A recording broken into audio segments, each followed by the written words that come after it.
أهلا معكم رضا j'espère que راكم ملاح مرحبا بكم في هذا الابيزود الجديد تاع Future Decoded podcast على les nouvelles technologies. La semaine, on va décortiquer chouïa le documentaire Derrière nos écrans de fumée qui a été diffusé sur Netflix et qui parle du côté obscur des réseaux sociaux. Ça fait longtemps qu'on a parlé de documentaire qui est pour moi un appel au réveil mais qui ne donne pas de réponse au final. Yallah.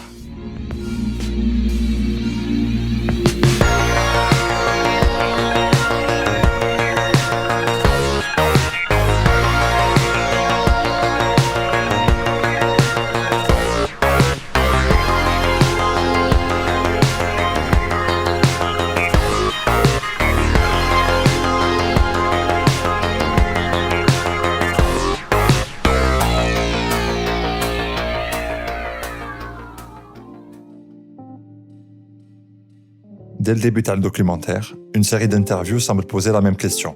Quel est le problème ? D'anciens employés à Google, Facebook et d'autres géants de la tech passent les 90 minutes dans le documentaire à persuader le spectateur qu'il y a absolument un problème, et un problème urgent, même s'il est difficile à cerner en quelques mots. Pourtant, comme je l'ai fait plusieurs fois, et dernièrement même, avec un employé à Facebook qui dénonçait les échecs de l'entreprise à arrêter les campagnes d'interférence électorale et même de désinformation dans le monde. Oui, d'un le résumé de Netflix à l'aide du documentaire, c'est, dans ce documentaire inédit, des spécialistes, des militants ou même d'anciens employés les géants de la tech nous ouvrent les yeux sur la vérité cachée derrière nos écrans. Ils sonnent l'alarme concernant certaines de leurs inventions qui provoquent des addictions et déstabilisent les démocraties.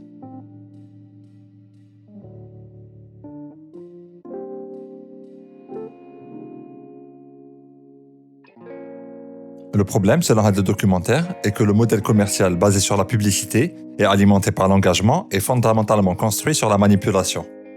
Les applications de réseaux sociaux manipulent notre psychologie pour nous pousser à allumer nos téléphones et actualiser nos fils d'actualité.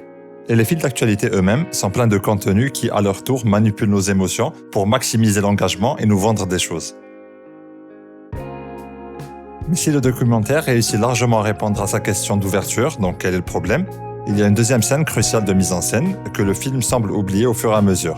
C'est le personnage central de le film, le défenseur des technologies humaines, Tristan Harris, qui raconte comment il a perdu foi pendant son passage en tant que jeune designer chez Google et a finalement écrit dans une présentation interne explosive qui a secoué toute la société.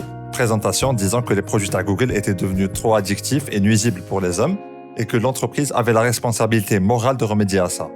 La présentation ensuite a été diffusée rapidement et a atteint le bureau du PDG. Et puis rien. La leçon semble assez claire. Un changement profond et structurel à l'industrie de la tech ne viendra probablement pas de l'intérieur. Et on ne peut pas compter sur les entreprises qui sont devenues les plus riches et les plus puissantes de l'histoire pour jeter leur machine à générer de l'argent par la fenêtre.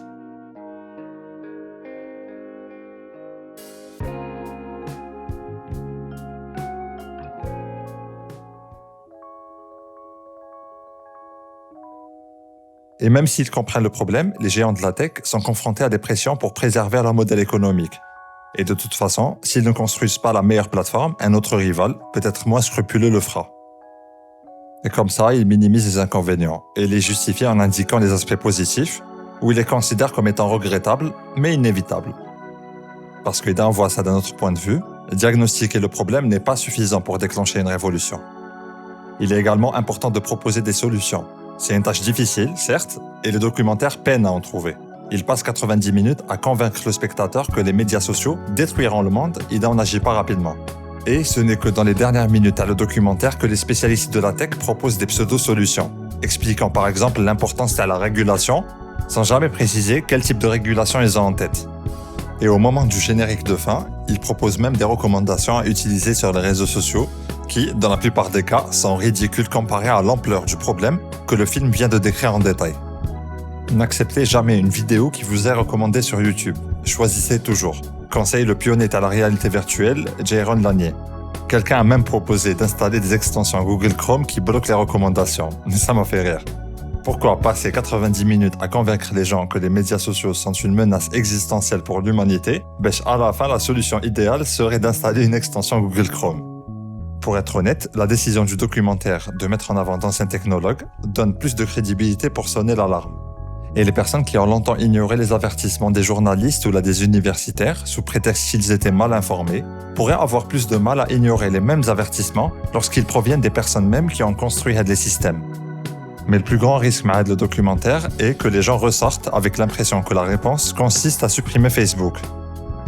Et comme l'explique le documentaire, dans ces moments les plus lucides, les géants de la tech doivent être régulés et surveillés pour garder un bon usage des réseaux sociaux.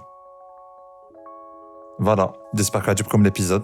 Maintenant, je te abonne sur les réseaux sociaux. Et à la semaine prochaine, Inch'Allah.